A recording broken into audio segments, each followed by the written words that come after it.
La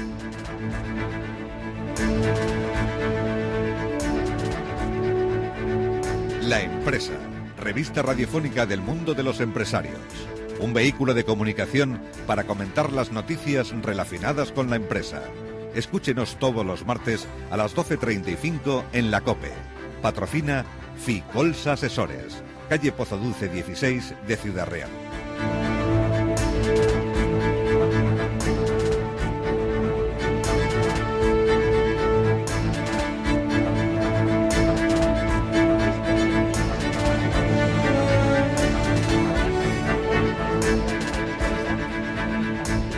Colsa hasta la 1 del mediodía. Estamos en directo, las 12:43. Les habla Soqui Silveira. Bueno, pues vamos a abordar un tema, yo creo que es súper importante, sobre todo para aquellos que quieran ser empresarios, ¿no? Y que deben empezar, según dicen los entendidos, por el estudio de mercado. Tenemos con nosotros para abordar este tema a Juan Pablo Marcial Casado, que es administrador de Marcial Consultores y que de esto sabe bastante. Y además no viene solo. Juan Pablo, buenos días. Hola, buenos días. Bueno, vamos a introducir el tema. Preséntanos también a tu invitado. Bien, me acompaña Félix, que es un colaborador de Marcial Consultores, que estamos especializados, entre otras cosas, en la consultora, en ayudar y colaborar con los que quieren iniciar su proyecto empresarial. Bueno, cuéntanos un poco el plan de empresas, ¿no? Porque creo que esto es fundamental. Es fundamental para nosotros. Cuando alguien viene con una idea y quiere que le ayudemos, lo primero que le decimos es que tiene que hacer un plan de empresa. Entonces siempre nos preguntan, ¿y qué es un plan de empresa? Pues es un documento donde tienen que reflejar toda su idea, todos sus proyectos, todo su contenido, todo lo que él tiene en la cabeza lo tiene que desarrollar. ¿Qué hay dentro de un plan de empresa? ¿Qué tiene que tener un plan de empresa para que sea completo y podamos ayudarle y él pueda decidir? Porque al final el plan de empresa es para ver si lo que empieza siendo un proyecto puede o debe pasar a luchar porque se haga una realidad, o ya dentro del papel, en el papel ya vemos que no tiene visor de que eso pueda llevarse a cabo o sea interesante o rentable. Un plan de empresa tiene que tener lo que es la idea de negocio bien explicada. Tiene que tener qué forma jurídica quiere darle a ese proyecto, qué productos o qué servicios va a producir o a vender o a desarrollar. Tiene que tener un análisis de mercado, tiene que tener también un pequeño plan de marketing, un pequeño plan estratégico de lo que él prevé, quiere que sea o cómo lo tiene él pensado, un plan de recursos humanos, un plan económico financiero y unas perspectivas de futuro, todo esto mezclado con un estudio de mercado de qué es lo que hay. Esto, lógicamente, imagino que si la persona no está preparada, tiene que acudir a quien le facilite todo este trabajo, ¿no? Sí, esto primero lo tiene que hacer el interesado o los interesados. Eso partimos de la base. Hay gente que a lo mejor no está preparada para esto, no sabe cómo hacerlo. Para eso hay múltiples de asesorías y organizaciones que le podemos ayudar. Ficolsa en uno de sus apartados económicos financieros, estratégicos, otros en plan de marketing y otros podemos echarles una mano en todo lo que ellos necesiten. Pero esto lo tienen que hacer ellos, insisto, y tienen que esforzarse en reflejar los datos objetivos, porque muchas veces te encuentras a un emprendedor de la edad que sea, pero un emprendedor que dice, no, lo tengo muy claro en mi cabeza, sí, pero venga, ahora es el momento, plásmalo en un papel. Y como Félix dice muchas veces, mucha gente tiene lo que es el vértigo de la hoja en blanco, que ponen la hoja de adelante en blanco y no saben ni por dónde empezar, no saben si empezando ponerle nombre al proyecto, si decir a qué se va a hacer, si lo que quieren facturar, si lo que quieren dónde ponerse, dónde no hacerlo, dónde vender los servicios, dónde fabricar. Entonces nosotros les decimos que todo el tiempo que echen ahora en el plan de empresa lo van a ganar luego en la empresa porque lo van a tener mucho más claro. Deben poner todos los datos objetivos porque este proyecto va a servir para ver si es viable técnicamente, si es viable comercialmente, si es viable económicamente y si es viable desde recursos humanos o la planificación de todo el personal. Este es el plan de empresa. ¿Para qué sirve? Para valorar. Porque ahora en estos momentos muchos emprendedores no tienen la suficiente financiación. Y esto es lo que les va a ayudar para buscar esa financiación.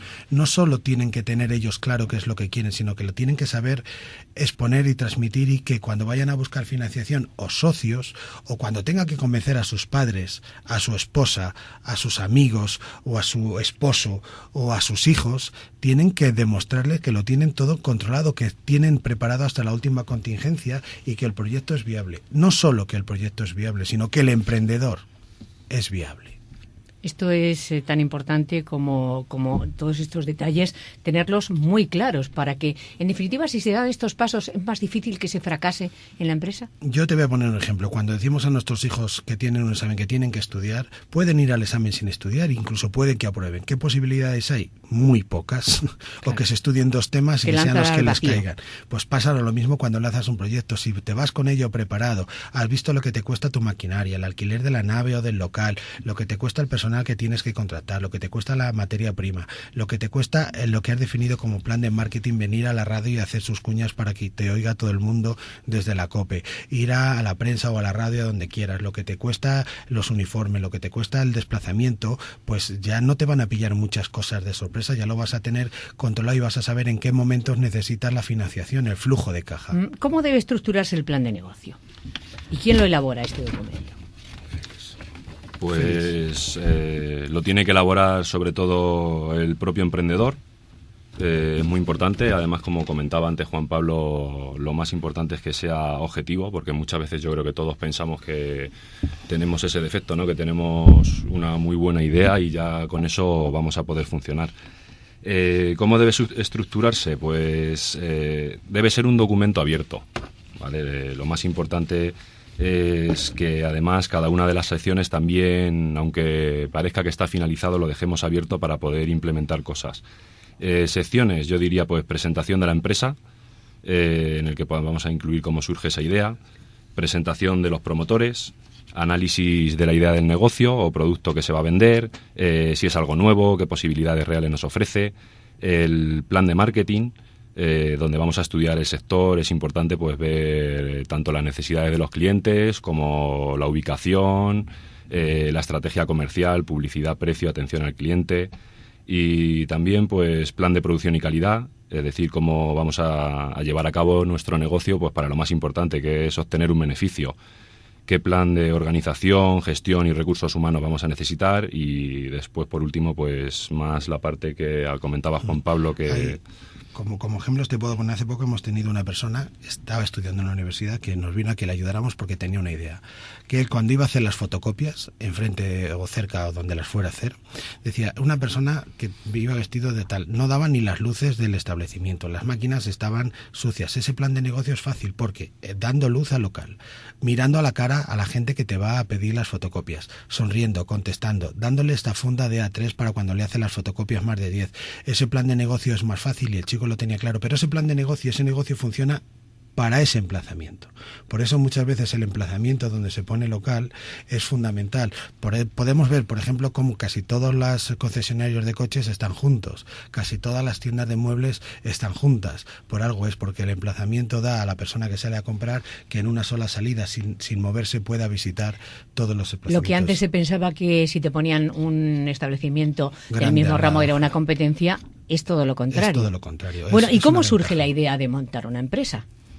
Bueno, a cada emprendedor le puede surgir de una manera muy diferente. Puede ser que tú estás trabajando en algo y ves la manera de mejorarlo o de hacerlo de otra manera diferente, o simplemente que tienes una idea porque has visto una posibilidad de negocio y te lanzas a ella. O ahora hay muchas ideas de negocio como son de las nuevas tecnologías. Pero será muy importante estudiar previamente en la ciudad donde vas a poner un negocio cómo está ese sector al que tú crees que te interesaría acceder, si hay mucha competencia, si podrías triunfar o no en ello. Por eso dentro del plan de negocio, cuando hablamos de marketing y el estudio de mercado, es lo que hay que ver. cuánto hay, qué precio hay, porque a lo mejor tú puedes ponerlo, pero no vas a ser competitivo. O si eres competitivo, a lo mejor hay cosas que tú no llegas. Es fundamental que en este plan de negocio el estudio de mercado de la zona donde tú te quieres implantar lo hagas muy detenidamente y con mucho cuidado. Por eso en ciudades medianas o pequeñas como la nuestra hay muchos negocios que no están, porque no hay público suficiente para ese negocio o la inversión que requiere ese negocio. Aquí hay mucha gente que dice, voy a poner una bolera.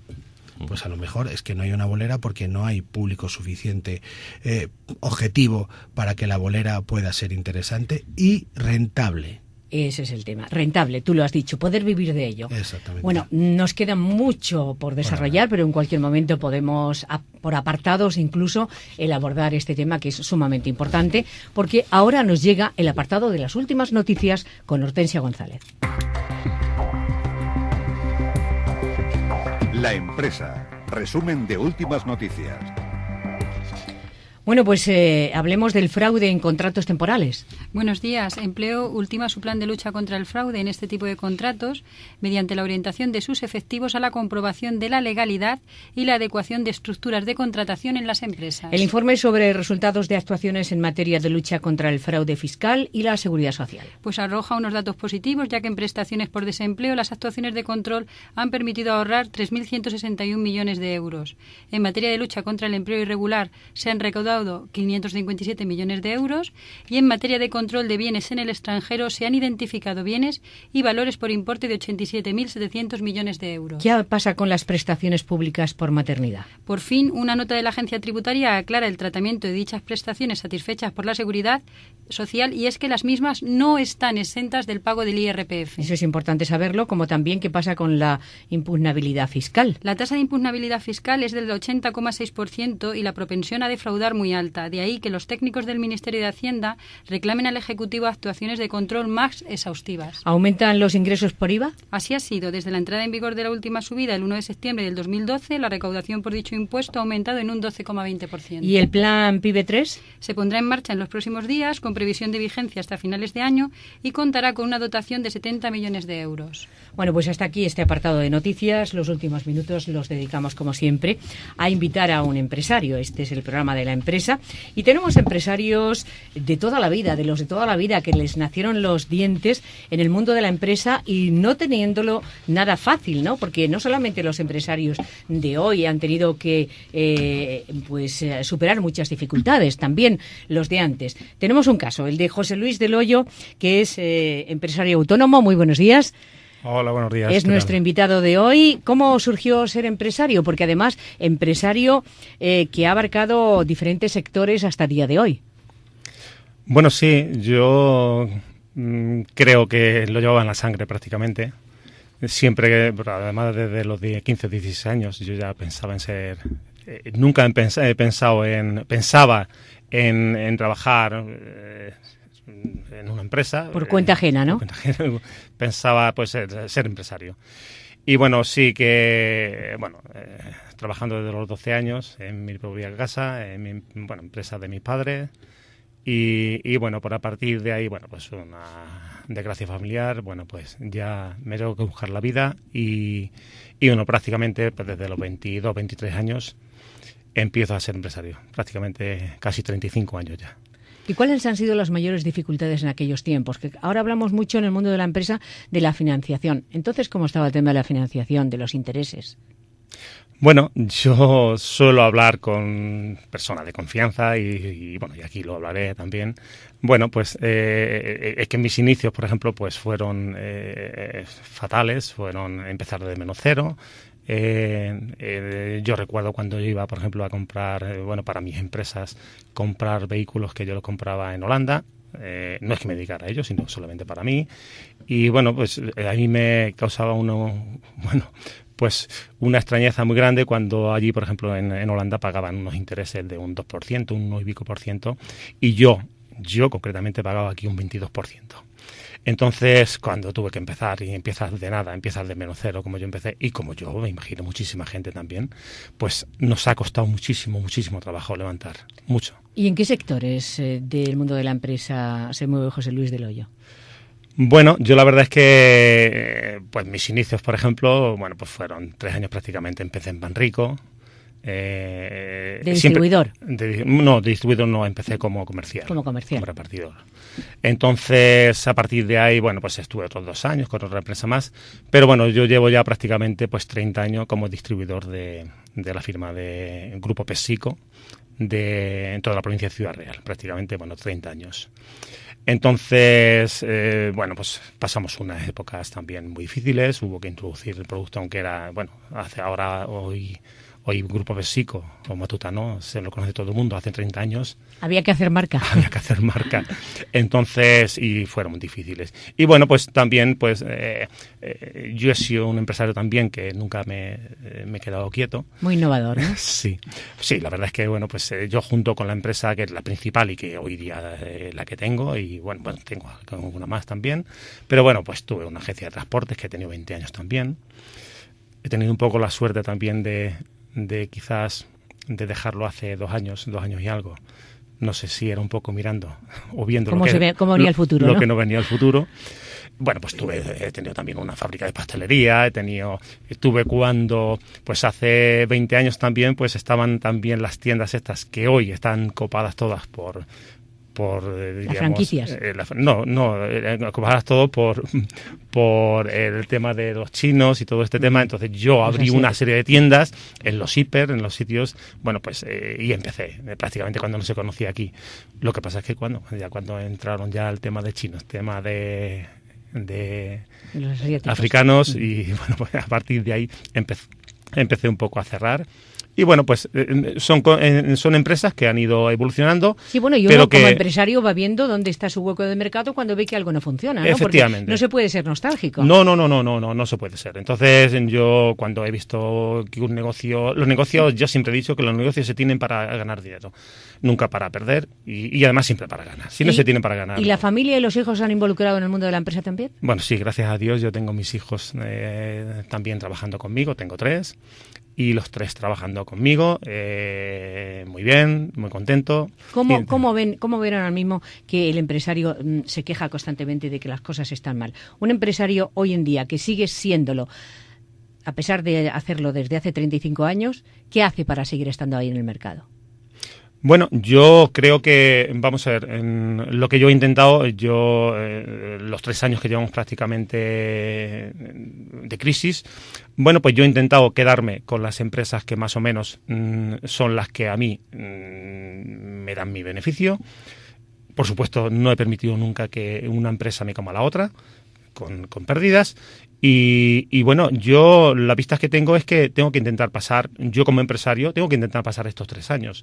Entonces, cuando intente pasar estos 3 años, pues cuando llegue el año que viene o llegue el otro, y esto me imagino que empezará a resurgir, pues llegará el momento a lo mejor de montar. Y si no me monto yo, pues montarán mis hijos. Estupendo. Pues la verdad es que con esa ilusión y con ese optimismo, hoy terminamos ese espacio de la empresa. Gracias, José Luis del Hoyo, por estar con nosotros.